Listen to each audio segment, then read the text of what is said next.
अस्सलाम वालेकुम। कल मैं ऑब्वियसली एक टेंटेटिव टाइम बता दूंगा, क्योंकि अगर आप एंड तक सर्वाइव करना की हिम्मत कर रहे हैं तो फिर वापसी का कोई टाइम भी तो अंदाज़ा देना होगा ना, तो मैं अंदाज़ा बता दूंगा। लेकिन आप घर में ये कहिएगा कि जो आपको टाइम दें तो आप 1 घंटा वेट करें, फिर 2 घंटे बाद हमसे पूछें, फिर 3 घंटे बाद निकलें और फिर 5 घंटे बाद आके पिक कर लें। खाना शाना खा के आए। अरे वो खुला नहीं। हाँ जी, हाँ जी, अस्सलाम वालेकुम। जरूर शरीफ पढ़ लें।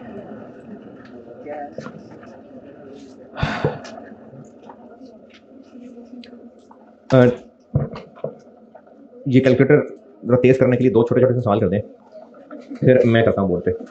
एक छोटा सा सवाल है ऑटम 11।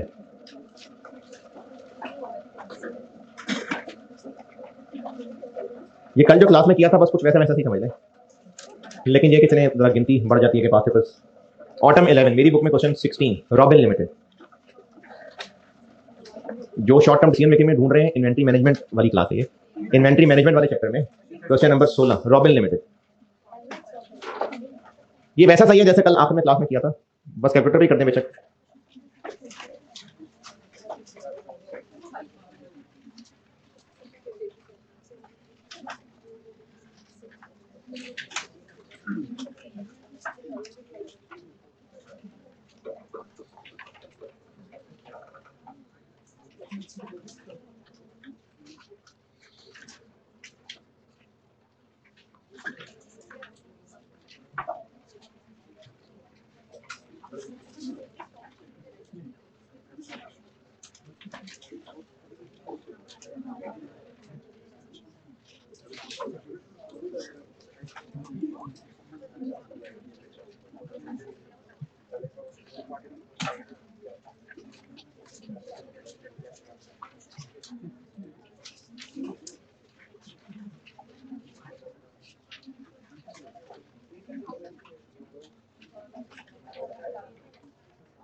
हाँ जी, देख लें, चेक कर लें। 1 to 7 एवरेज इन्वेंट्री पूछी है, सोल्यूशन देख लें मैंने कहा।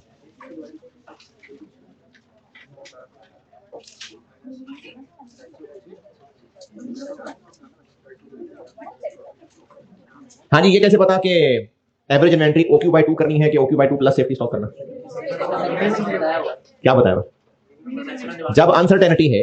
अच्छा, अनसर्टेनिटी कैसे है भाई? जब एक से ज्यादा डिमांड है, एक से ज्यादा लीड टाइम है तो अनसर्टेनिटी है। तो अगर अनसर्टेनिटी है तो सेफ्टी स्टॉक है, इसलिए पहले सेफ्टी स्टॉक निकलेगा, उसके बाद फिर तभी तो इतना सारा डाटा दिया हुआ है, वरना OQ बाई 2 ही करना था तो OQ दिया उसको बाई 2 कर देते। हाँ जी, सवाल डन। चलें इससे ऊपर वाला सवाल कर दें। स्प्रिंग 13, ऊपर से ऊपर spring 13, question number 14 replica limited. बस पार्ट ए कर दें, पार्ट 1 कर दें, पार्ट 2 तो बहुत कर लिए इस तरह के सवाल। पॉइंट 2 जैसे सवाल तो बहुत कर लिए, पॉइंट 2 जैसे सवाल काफी सारे कर लिए, पॉइंट 1 कर दें बस। स्ट्रिंग 13 रेप्लिका लिमिटेड की रिक्वायरमेंट 1 कर दें बस। रिक्वायरमेंट 2 किसी का दिल हो करने का तो बाद में कर देना, या जब तक मैं आगे पढ़ाना नहीं शुरू करता बीच में करना हो तो कर देना। पॉइंट 1 कर दीजिए, रेप्लिका लिमिटेड। मेरी बुक में क्वेश्चन 14 स्प्रिंग 2013।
हाँ जी, इतनी देर में हो जाना चाहिए था।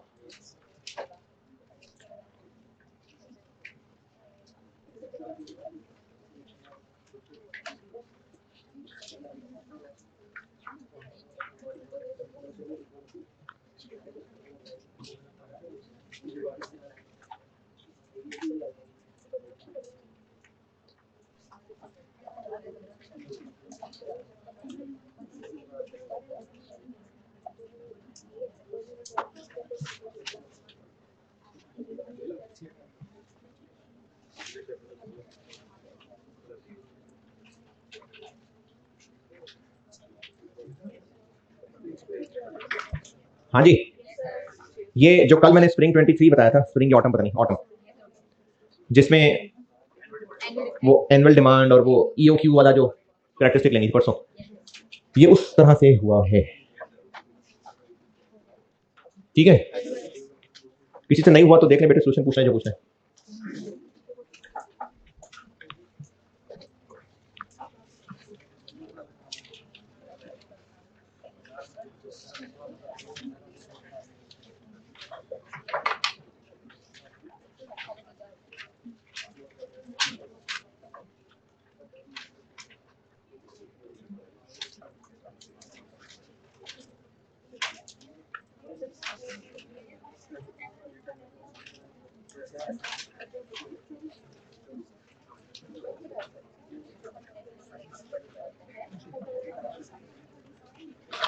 चले भाई, कुछ पूछना है? चले बस। Use of probabilities. अच्छा, मैंने हेडिंग दी हुई है डिसीजंस रिगार्डिंग इन्वेंट्री लेवल, वही चल रहा है। ओक्यू बहुत हो गया, ओक्यू के सवाल, ओक्यू के केसेस सब हमने बहुत सारे कर लिए। अब यो भी मैं बता रहा हूं, ये सारा कुछ ना डिसीजंस रिगार्डिंग इन्वेंट्री लेवल्स ही चल रहा है। उसमें बस एक बात की है कि अगर प्रोबेबिलिटीज आ जाए तो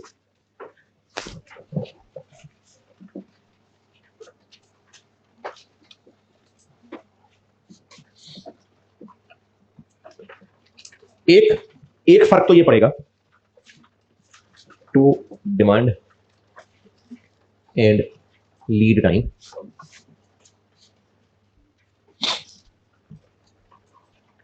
कि अगर डिमांड और लीड टाइम को प्रोबेबिलिटीज से लिंक कर दिया जाए, देन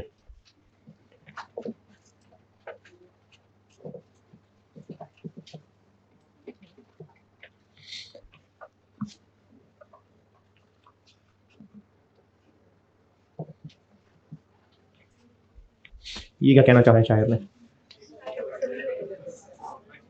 कि अगर प्रोबेबिलिटीज आ गई तो फिर एवरेज वैसे नहीं करना, ऐसे करना।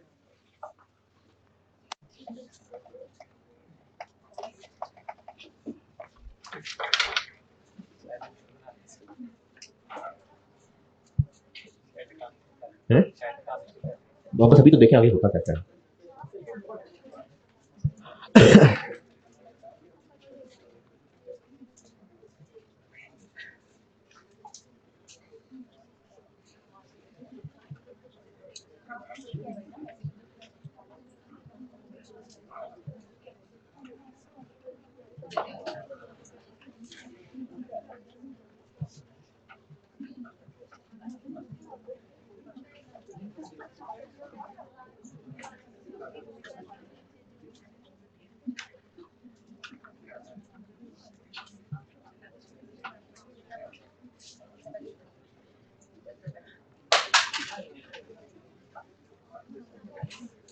हाँ जी, ये नोटेड।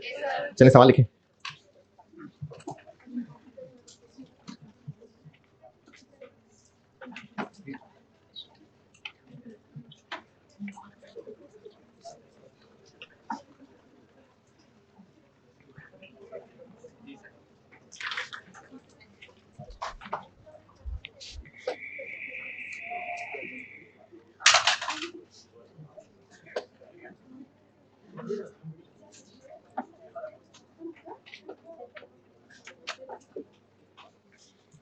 तीन चीजें बताऊंगा।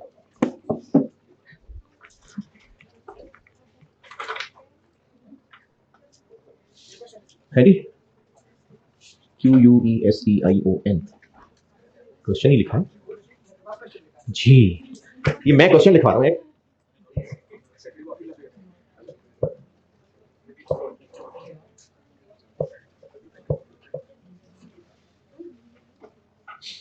0.5 प्रोबेबिलिटी है, 0.5 के 22 दिन लगेंगे 22 और 400 यूनिट्स पर डे। 0.5 प्रोबेबिलिटी है कि 22 डेज हैं और 400 यूनिट्स हैं। 0.3 प्रोबेबिलिटी है 0.3 30 डेज और 500 यूनिट्स, और 0.2 प्रोबेबिलिटी है 35 डेज और 600 यूनिट्स। 600 यूनिट्स। आपसे रिक्वायर्ड है safety stock. Safety stock required है।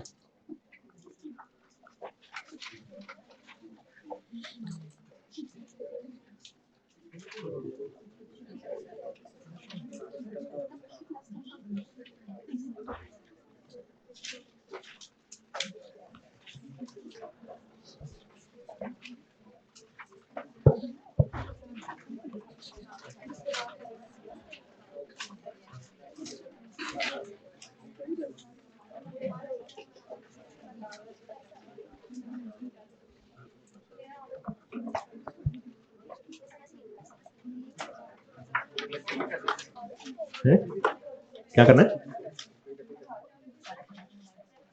सेफ्टी स्टॉक का formula ROL minus average demand to average lead time. तो एवरेज डिमांड निकालें, एवरेज लीड टाइम निकालें, और ROL कैसे निकलेगा? Maximum into maximum. तो बस ठीक है,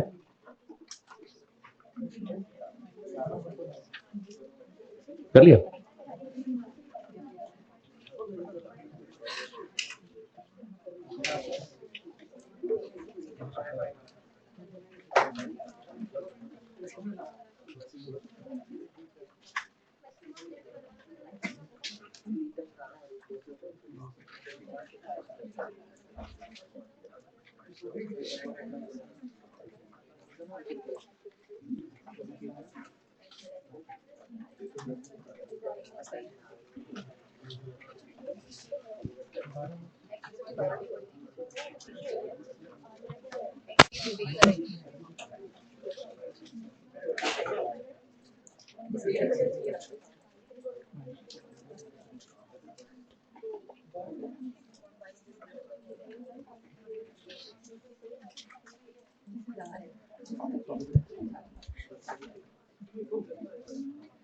छोटा सा सवाल था यार।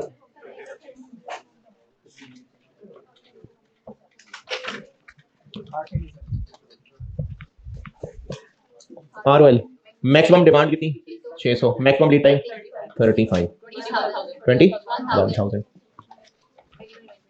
Average demand 0.5 into 400 plus 0.3 into 500 plus 0.2 into 600 470।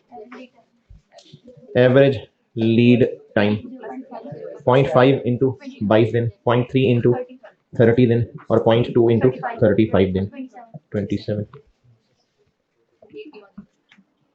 तो सेफ्टी स्टॉक हो गया 21,000 माइनस 470 इंटू 27 8310।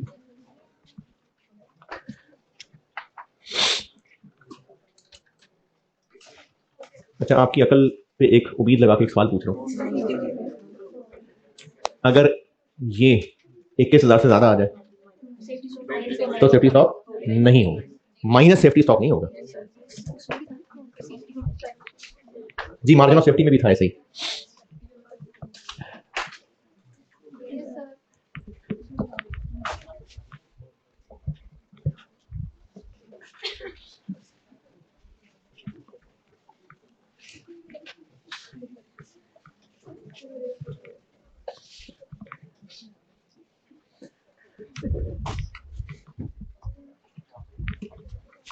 ये यूज ऑफ प्रोबेबिलिटी में बस इतना बताना था, आगे आएगा इसका इस्तेमाल। अब एक चीज बता रहा हूं, फिर इन सबको मिला के एक बड़ी चीज बनाऊंगा, stock out cost. Stock out cost, use of probability बस बहुत है इसमें सिर्फ एक प्रोबेबिलिटी नहीं बहुत है, सिर्फ मैंने जो हेडिंग दी थी यूज ऑफ प्रोबेबिलिटी उसमें इतना ही बताना था कि अगर डेज को या डिमांड को प्रोबेबिलिटी असाइन की हुई है तो एवरेज निकालने के लिए अब वो मिनिमम प्लस मैक्सिमम नहीं करना, समेशन पीएक्स करना, बस इतना बताना था। अगली चीज बता रहा हूं, स्टॉक आउट कॉस्ट। अगर स्टोर में इन्वेंट्री हो गई खत्म, रॉ मटेरियल का स्टोर है, ये कैसे पता चलेगा खत्म हो गई, मतलब ये कब, ये बात ही क्यों रह जाएगी जी वो तो खत्म हो गई, जब डिमांड आएगी, यानी जब डिमांड आएगी और खत्म है तो तभी पता चलेगा। रॉ मटेरियल खाली हो गया है तो क्या नुकसान होगा, प्रोडक्शन रुक जाएगी। तो फाइनेंशियल अकाउंटिंग की सोच रखेंगे तो फिर तो कोई नुकसान नहीं। कॉस्ट एंड मैनेजमेंट अकाउंटिंग की सोच रखेंगे तो क्या नुकसान है, अगर प्रोडक्शन हो जाती तो इतना नेट फायदा हो जाता, स्टॉक खत्म होने की वजह से वो नहीं हो सका, तो वो एक कॉस्ट है। और इसकी टोटल अमाउंट कैसे निकालें, अगर पता हो कि पर यूनिट हम कितना कमा लेते तो इनटू कितने यूनिट्स, जितने की डिमांड आई, जितने की डिमांड थी हम उतने नहीं बेच सके, स्टोर खाली था उतने नहीं बेच सके, तो इससे जो कमा सकते थे नहीं कमा सके, इसको कहते हैं स्टॉक आउट कॉस्ट। और इसकी एग्जांपल में शामिल है कंट्रीब्यूशन लॉस्ट, और ये कंट्रीब्यूशन लॉस्ट से मुराद है, ये हम उन यूनिट्स की बात कर रहे हैं total demand in excess of available stock. यानी अगर टोटल स्टॉक आउट कॉस्ट निकालनी है, टोटल स्टॉक आउट कॉस्ट, तो हम कैसे जाने कितने यूनिट से मल्टीप्लाई करना है, जितने अवेलेबल स्टॉक से डिमांड ज्यादा थी, स्टॉक में अवेलेबल है 5000, डिमांड आई है 6000 की, तो 1000 यूनिट्स हैं जिन पे हम जितना कमा सकते थे नहीं कमा सके, तो ये स्टॉक आउट कॉस्ट है। फिर इसके अलावा स्टॉक आउट कॉस्ट की एक और शक्ल हो सकती है कि कस्टमर ने कहा था मुझे 10 दिन में चीजें चाहिए, अगर हम तक ना पहुंची तो पर डे 1 लाख रुपए पेनल्टी डालूंगा मैं, तो वो जो ऊपर 1 लाख जाना है वो हमारी स्टॉक आउट कॉस्ट है, पेनल्टी।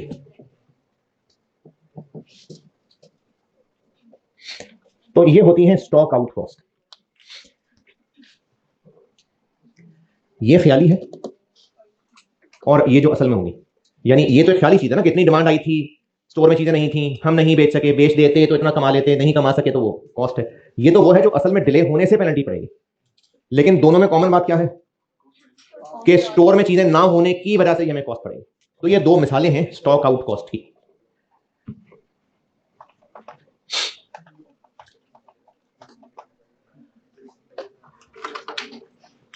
चलिए इसकी छोटी सी प्रैक्टिस करके फिर बड़ा सवाल बनाता हूं, यानी फिर बताता हूं कि ये सब हम क्यों पढ़ रहे थे। सवाल लिखिए।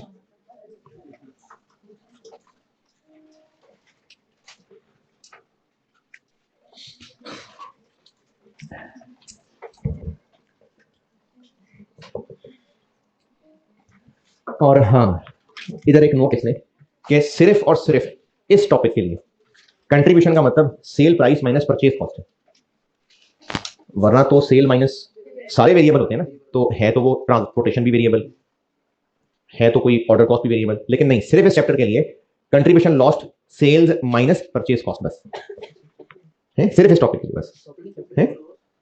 टॉपिक या चैप्टर ये इन्वेंट्री, ये स्टॉक आउट वगैरह inventory management, sale minus purchase cost बस, क्योंकि इस चैप्टर के लिए ना हमने परचेज कॉस्ट, ऑर्डर कॉस्ट, इन सबको अलग अलग कैटेगरीज बनाया है, इसलिए कह रहा हूं कि परचेज कॉस्ट बस। चलिए सवाल लिखें। Sale price per unit, sale price per unit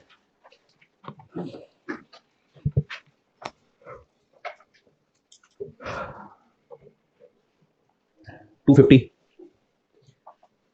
250 per unit, और परचेज कॉस्ट 130 रुपए per unit,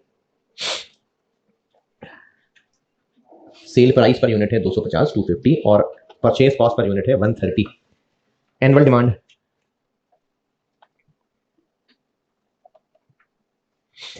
1,80,000 units, 180,000 units. OQ 30,000 units.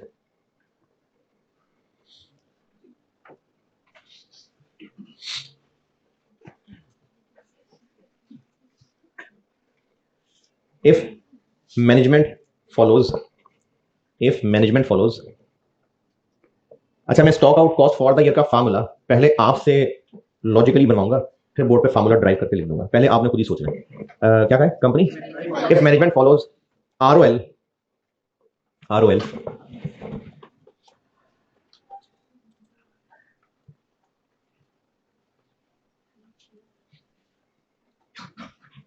of 5,000 units, ROL of 5,000 units, then calculate total stock out cost for the year.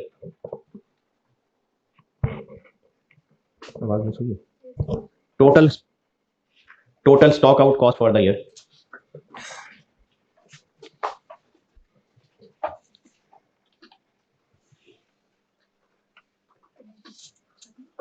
If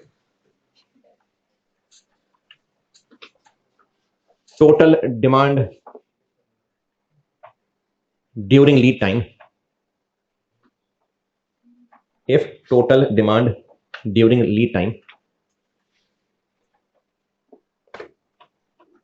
through out the year, इसका मतलब है कि पूरे साल में जब भी ऑर्डर प्लेस करते थे, तो नहीं इतना ही करते थे तो ओक्यू हो गया ना। ओक्यू क्या है इस सवाल में, क्या है? तो वो तो पूरा साल 30,000 ही ऑर्डर करते थे, लेकिन मैंने ये जो लिखा है ना थ्रू आउट द ईयर, इसका मतलब है कि जब भी ऑर्डर प्लेस होता था, हर दफा ड्यूरिंग लीड टाइम इतनी डिमांड आती थी। टोटल क्या लिखा है? Total demand during lead time through out the year was, आगे पार्ट ए, वॉज के बाद पार्ट ए,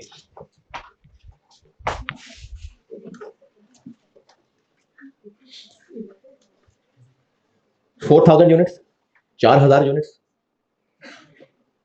और part B 6,500 units.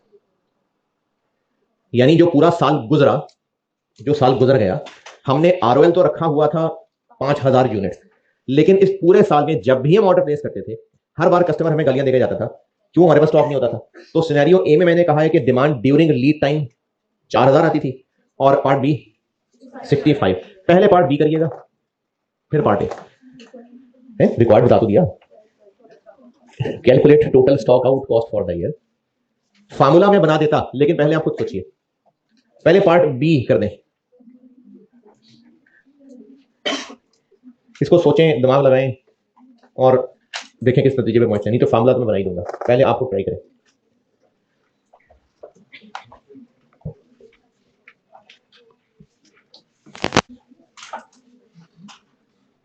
Part B करिएगा पहले। साल में जब भी ऑर्डर प्लेस होता था, लीड टाइम के दौरान टोटल डिमांड कितनी आ जाती थी? पार्ट बी 6,500, जबकि हमारे पास उस दौरान कितने होते थे? 5,000। चलिए अब मैंने और हिंट दे दिया आपको। Total stock out cost for the year करिए कैलकुलेट। 180,000, पता नहीं, 190, 180, 1.08 मिलियन। अच्छा पता नहीं, देखता हूं।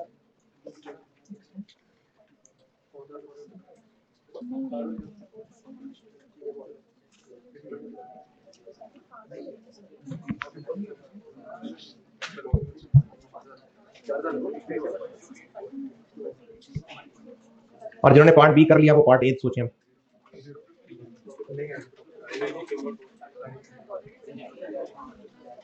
हाँ जी, एफर्ट्स डन, तो मैं सॉल्व करूं।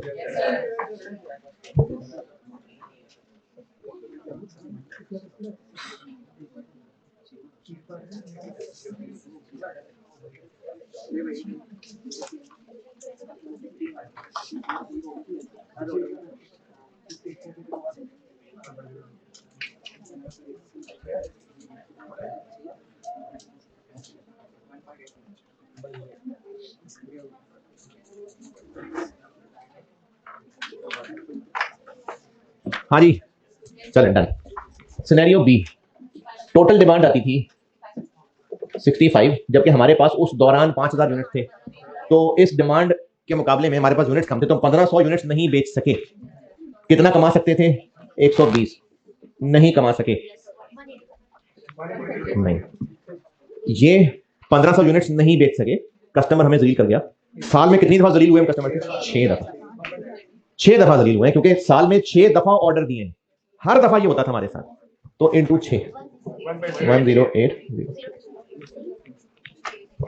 6 कहां से आया? साल में कितनी दफा ऑर्डर दिए? 180,000 डिमांड है और 30,000 ओक्यू है। तो ये, तो अगर total stock out cost for the year का फार्मूला बना ले,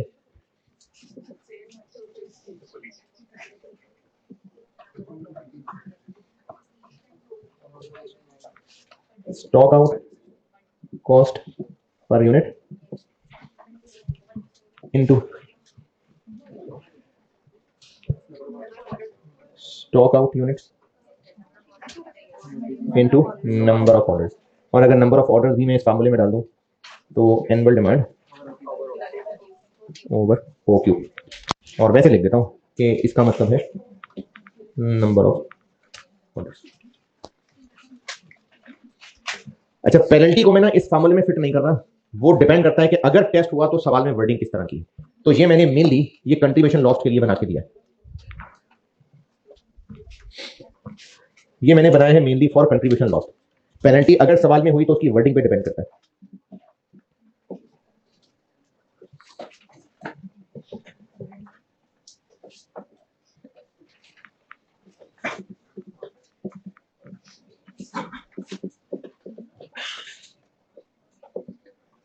ये मैं कह रहा हूं कि ये मेनली तब यूज होगा अगर contribution lost stock out, stock out cost है। Stock out cost per unit, stock out के यूनिट्स कितने, यानी 1500 इनटू साल में कितनी दफा स्टॉक आउट होगा। अच्छा, पार्ट ए का आंसर क्या होगा? 0, क्योंकि इसमें स्टॉक आउट ही नहीं होगा, तो पार्ट ए का आंसर 0। पार्ट ए का आंसर लिख लें 0 है। थक गए यार, है ना? कोई बात नहीं, अभी घंटा पढ़ना है आपने। और सवाल लिखें। मैंने क्या कह दिया? घंटा कह दिया। चलिए सवाल लिखें। करें करें करें।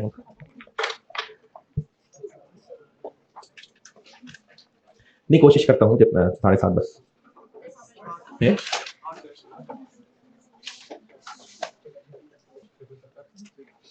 यार देखें, सारी कोशिश हो तो खत्म करने की रही है ना। मैं कौन सी फ्लाइट लेके उड़ने रहा हूँ, टाइम दे दूँ फ्लाइट का? आपके हिसाब से चल रहा है।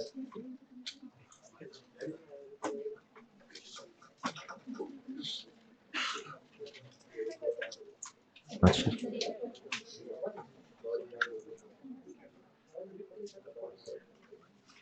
अब मैं इसमें प्रोबेबिलिटी मिक्स करने लगा, तो फिर वो मैं खुद करता हूँ बोर्ड पे solve.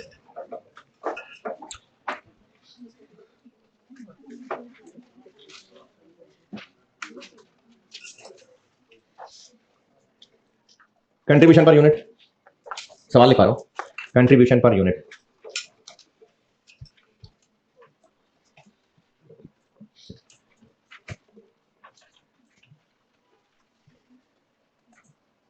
₹30, 30। Contribution per unit ₹30, 30। Annual demand 108,000। Annual demand 108,000। OQ, OQ 27,000। 27,000। Lead time, lead time, lead time है जी प्रोबेबिलिटी और डेज, प्रोबेबिलिटी और डेज 0.4 प्रोबेबिलिटी है 12 डेज, 12 दिन। 0.3 प्रोबेबिलिटी है 16 दिन, 16। और क्या रहेगी? फिर से 0.3 प्रोबेबिलिटी है 18 दिन, 18। दोबारा बता रहा हूं, पहली प्रोबेबिलिटी है 0.4 और उसका टाइम है 12 दिन, 12। अगली प्रोबेबिलिटी है 0.3, 16 डेज। और अगली प्रोबेबिलिटी है 0.3, 18 डेज।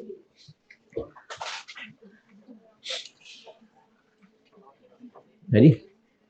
अभी चल रहा है सवाल। Assume 360 days per year, 360 days per year, साल में है 360 दिन। रिकॉर्ड है मुझसे total stock out cost for the year, total stock out cost for the year if company follows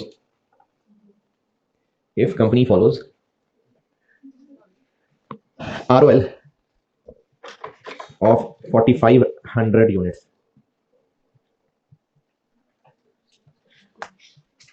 मुझसे रिक्वायर्ड अगर 4,500 यूनिट्स ROL है तो टोटल स्टॉक आउट कॉस्ट चाहिए। अगर आ गई ना प्रोबेबिलिटी, तो फिर हमें एक टेबल बनाना पड़ेगा स्टॉक आउट के लिए। इस सवाल में और पिछले सवाल में फर्क क्या था? मैंने बस आपको 6500 ही बताया था। अब मैं प्रोबेबिलिटीज बता रहा हूं, तो इसमें सिर्फ फर्क ये पड़ेगा, फिर एक टेबल बन जाएगा। ये 1500 कैसे निकाला था? Total demand during lead time minus ROL। और कॉन्सेप्चुअली ROL क्या होता है? अच्छा, ROL रीऑर्डर लेवल होता है। कॉन्सेप्चुअली क्या होता है कि लीड टाइम के दौरान जितने यूनिट्स इस्तेमाल हो जाएंगे,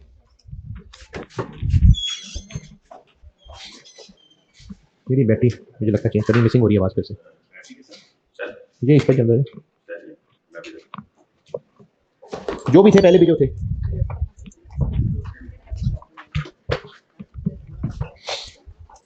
सवाल में प्रोबेबिलिटी आ गई है, तो हम फिर ना स्टॉक आउट निकालने के लिए इस प्रोबेबिलिटी को यूज करेंगे ऐसे: total demand during lead time, ROL और स्टॉक आउट। ये सब यूनिट्स हैं। ये तीनों चीजें यूनिट्स हैं।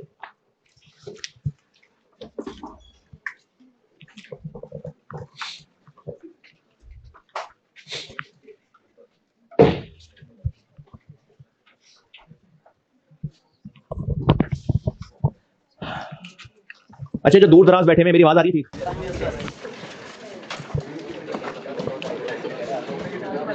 टोटल लीड टाइम कितना है? मैंने बताया ही नहीं भाई। 3 है, 3। एवरेज नहीं पूछ रहा। लीड टाइम 12 भी हो सकता है, 16 भी हो सकता है और 18 भी हो सकता है। अगर 12 दिन लगे तो उन 12 दिनों में टोटल कितनी डिमांड रेज हो जाएगी? मैंने पूछा है कि अगर 12 दिन लग गए तो टोटल इन 12 दिनों में कितनी डिमांड रेज हो जाएगी। प्रोबेबिलिटी नहीं पूछ रहा। अगर लीड टाइम 12 दिन रहे तो इन 12 दिनों में कस्टमर्स की तरफ से टोटल कितनी डिमांड रेज होगी। कैसे? कितना? 3600। कैसे? आपको पहले पर डे डिमांड तक आना पड़ेगा। टोटल डिमांड कितनी है और साल में दिन है 360, तो पर डे आ जाएगी 300। तो अगर 12 दिन लगे तो इन 12 दिनों में टोटल डिमांड रेज हो जाएगी 36। लेकिन इस बात के चांसेस हैं 0.4, और 18 दिन भी 16 दिन भी लग सकते हैं। तो अगर 16 दिन लग गए तो टोटल डिमांड क्रिएट हो जाएगी 48। इस बात के चांसेस 0.3 हैं। और अगर 18 दिन लग गए, कितना? ये अब वो कैलकुलेट किया है जो पिछले सवाल में मैंने आपको 6500 4000 खुद बताया था। ये मैंने अब वो कैलकुलेट कर दिया, और इस बात के चांसेस हैं 0.3। जो मैंने पहले सिनेरियो ए सिनेरियो बी में ये फिगर बताई थी ना, वो अब कैलकुलेट कर दी। और इस सवाल में मैंने इससे डिफरेंट और क्या काम किया? प्रोबेबिलिटीज डाल दी। ये भी हो सकता है, ये भी हो सकता है, ये भी हो सकता है। अगर ये हुआ तो स्टॉक आउट होगा। ROL कितना है? 4500। नहीं होगा।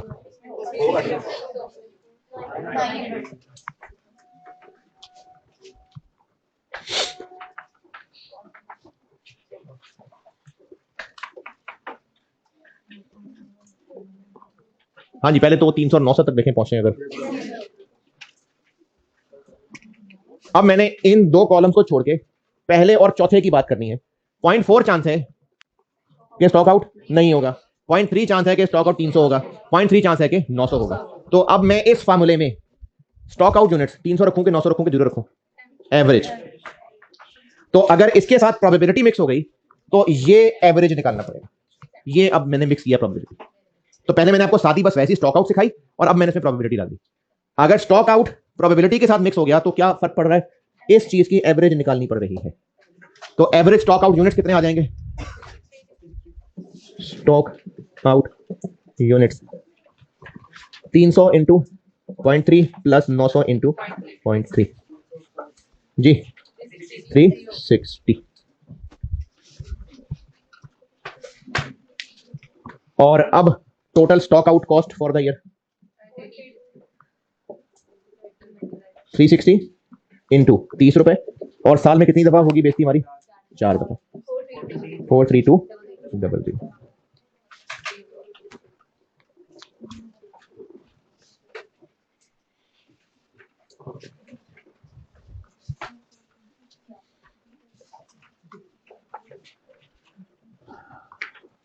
हाँ जी, यहां तक ओके। चलें, अब ये सारी मेहनत का कंक्लूजन की कर क्या रहा था, अब आती है मेन बात।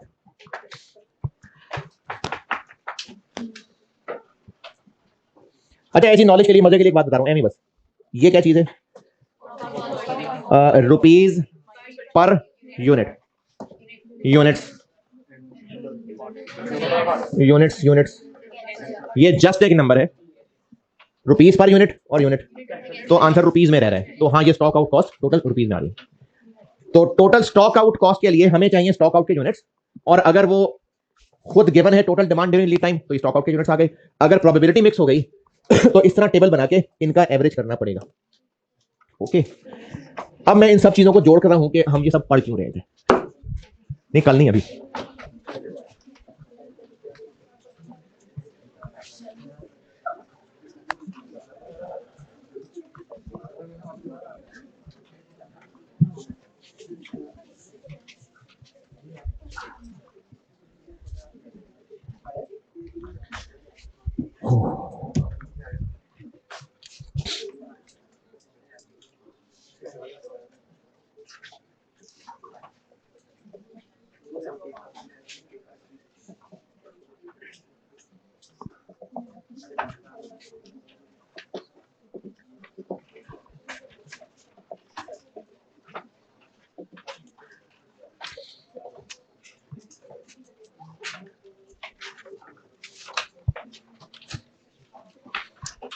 आरओएल डिसाइड करना अगर स्टॉक आउट कॉस्ट को भी कंसिडर करना है तो।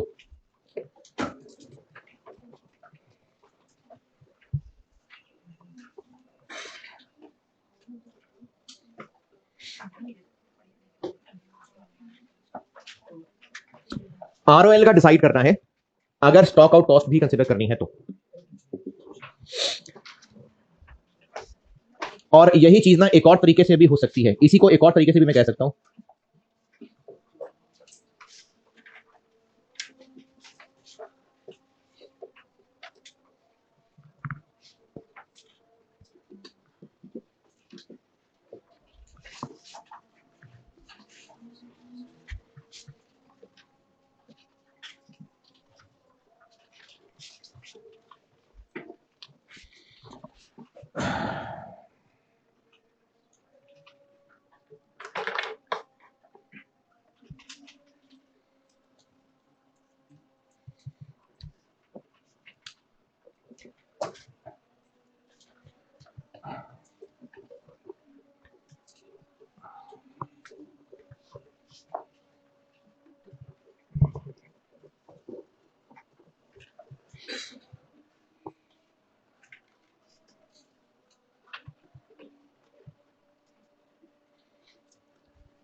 अगर एक सड़क पार करनी है और गाड़ियां गुजर रही हैं बहुत, नहीं मैंने इशारा ठीक नहीं किया, गाड़ियां गुजर रही हैं, हम यहां खड़े हैं और हमने अपने आप को सेव करना है, तो पीछे हो जाए ना, मैक्सिमम पीछे हो जाए तो सेव हो जाएंगे। लेकिन इसकी कंप्लीट पिक्चर ये है कि इधर से भी गाड़ियां गुजर रही हैं, तो अब हमने कंप्लीट पिक्चर देख के फैसला करना है। अब तक हमने जो ROL is equal to maximum demand into maximum lead time पड़ा था, अब ये नहीं होगा। सवाल कैसे पहचानेंगे कि ये वाला है कि ये वाला है? स्टॉक आउट कॉस्ट के डाटा से पहचाना जाएगा, सवाल की रिक्वायरमेंट से पहचाना जाएगा। ये जो पढ़ाने लगा हूं इसमें आरओएल पैसे नहीं निकालना, पहले सिर्फ हम एक साइड देखने के पीछे होना है। अब दूसरी साइड ये है कि इधर ज्यादा पीछे होंगे तो उधर नीचे हो जाएंगे, तो इसलिए हमने अपने आप को दोनों साइड्स कवर करनी है। एक साइड से बचेंगे तो दूसरी तरफ नुकसान बढ़ेगा, और अगर इस साइड से नुकसान बचाएंगे तो इधर नुकसान बचेगा। अगर आरओएल, अच्छा पहले लिख लें, मुझे लिखते लोग नजर आ रहे, लिखने पहले इसको लिख लिया। सेफ्टी स्टॉक का फार्मूला देखें क्या होता है, जबानी देख लें, जबानी सोच लें। ROL minus average into average, average inventory का फार्मूला OQ/2। ये जो आपने जबानी बोला मैं सिर्फ लिख के दिखा रहा हूं। सेफ्टी स्टॉक का फार्मूला है ROL minus average into average, और एवरेज स्टॉक का फार्मूला है OQ/2 प्लस सेफ्टी स्टॉक, ठीक है। और ये स्टॉक आउट के यूनिट्स कैसे निकाल रहे हैं? Total demand during lead time minus ROL. ROL कम होगा तो स्टॉक आउट, आरओएल जितना कम होगा स्टॉक आउट उतना ज्यादा होगा, स्टॉक आउट कॉस्ट उतनी ज्यादा होगी। आरओएल कम होगा तो सेफ्टी स्टॉक थोड़े से होश में आकर मेरी बात दोबारा सुने, मैंने सेम बात पूछी है। आरओएल कम होगा तो ये जुमला मेरा कॉमन है, अगर आरओएल कम होगा तो स्टॉक आउट ज्यादा होगा, यानी स्टॉक आउट कॉस्ट ज्यादा होगी। आरओएल कम होगा तो safety stock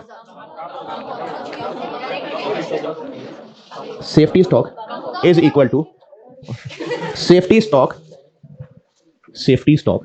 ROL minus average into average. अगर ये नंबर कम हो जाएगा तो ये भी कम हो जाएगा, और ये कम होगा तो ये भी कम हो जाएगा, और total holding cost for the year कम हो जाएगी। Total holding cost for the year is equal to holding cost per unit per year into average inventory. ये एक सेट है और ये एक अलग सेट है, ये दो अलग अलग सेट हैं जो आरओएल से लिंक है। आरओएल कम होगा तो स्टॉक आउट कॉस्ट ज्यादा हो जाएगी, लेकिन होल्डिंग कॉस्ट कम हो जाएगी। आरओएल कम करेंगे तो स्टॉक आउट कॉस्ट बढ़ेगी, लेकिन टोटल होल्डिंग कॉस्ट कम हो जाएगी। और अगर हम आरओएल बढ़ाते हैं तो स्टॉक आउट कॉस्ट हो जाएगी कम, लेकिन होल्डिंग कॉस्ट बढ़ जाएगी। दोबारा, आपने एक मोबाइल खरीदा 25,000 रुपए का है, 35,000 रुपए, 50-35 कम है। ये अभी आप स्टूडेंट लोग हैं, ये जो मेरे पास मोबाइल है ना, ये मैंने मेरा ख्याल है 32,000 रुपए का लिया है। चलो 40,000 रुपए, बस आखिरी 40,000 रुपए का मोबाइल है। और रिस्क क्या है इसमें, नुकसान का रिस्क क्या है? चोरी हो जाएगा, गिर के टूट जाएगा। चलें, अगर खराब वाली बात ना हो तो चोरी हो जाएगा।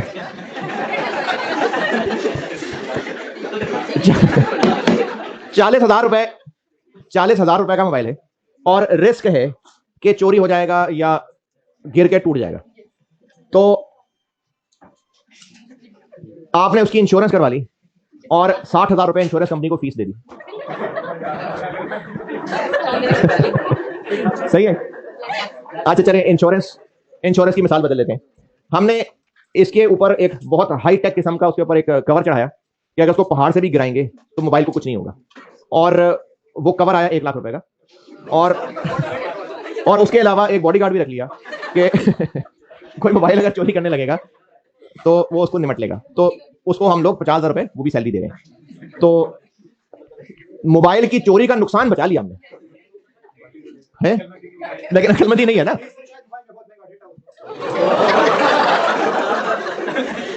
बहुत महंगा डेटा।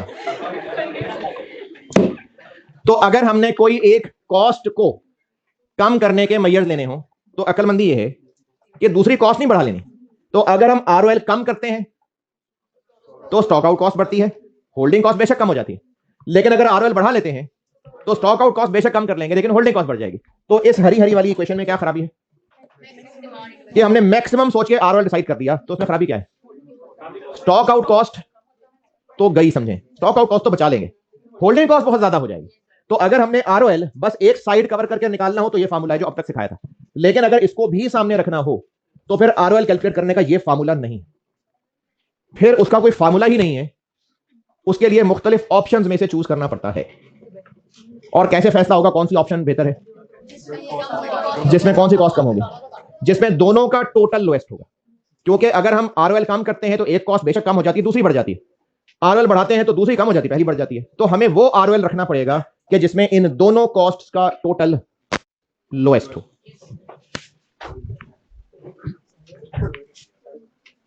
चलें, जिसने जाना चला जाए।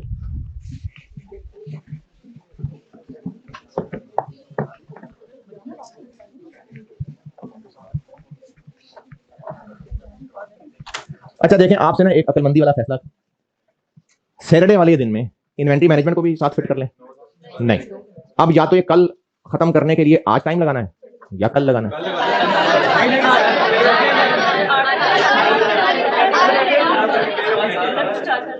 कुछ आज कर लें, कुछ कल कर लें। अब ये आपको कैसे पता चलेगा कि मैं कुछ करने लगा हूं, ये कुछ आज वाला ही है या कुछ कल वाला तो नहीं मैं कराने लगा? अच्छा चलें, इसके स्टेप्स तो बता दूं। ये हेडिंग दे ली,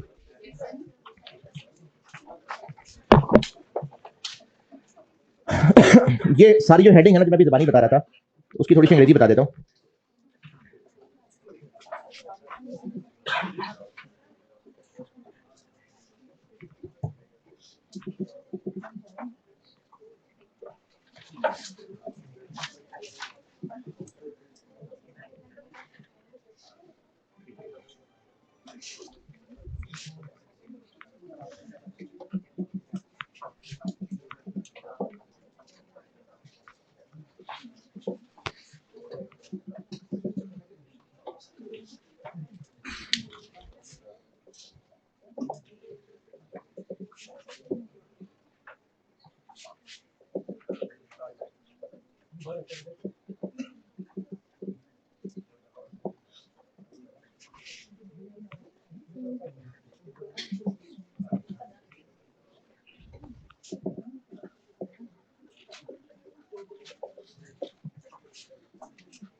अगर आरओएल बढ़ाएंगे तो टोटल स्टॉक आउट कॉस्ट कम हो जाएगी, लेकिन होल्डिंग कॉस्ट बढ़ जाएगी।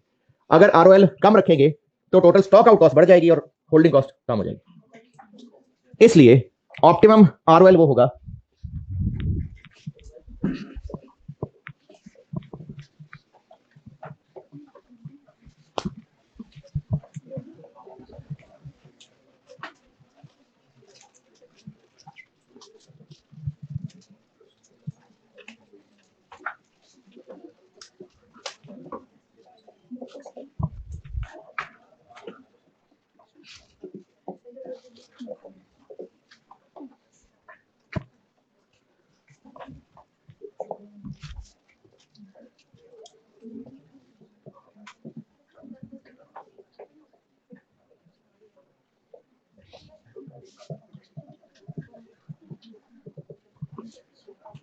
अच्छा, इस सारे डिसीजन में ओक्यू पे क्या असर पड़ रहा है? ओक्यू तो वो जो हम टोटल होल्डिंग कॉस्ट में एवरेज इन्वेंट्री ले रहे हैं, तो होल्डिंग कॉस्ट कम ज्यादा किसकी वजह से हो रही है? ओक्यू की वजह से, सिर्फ सेफ्टी की वजह से। तो हम ओक्यू बाय 2 वाला क्वेश्चन इग्नोर भी कर सकते हैं, यानी total holding cost of safety stock बस। वैसे मैंने कहा था total holding cost is equal to holding cost into average inventory. Average inventory में क्या शामिल है? OQ by 2 plus safety stock. तो ओक्यू बाय 2 पे तो फर्क ही नहीं पड़ने लगा, तो वो तो वैसे ही इररिलेवेंट है सारी डिस्कशन में। तो इसलिए मैं सिर्फ और सिर्फ ले लेता हूं स्टॉक आउट कॉस्ट और total holding cost of safety stock. तो जिसमें ये लोएस्ट है वो आरओएल सबसे अच्छा है।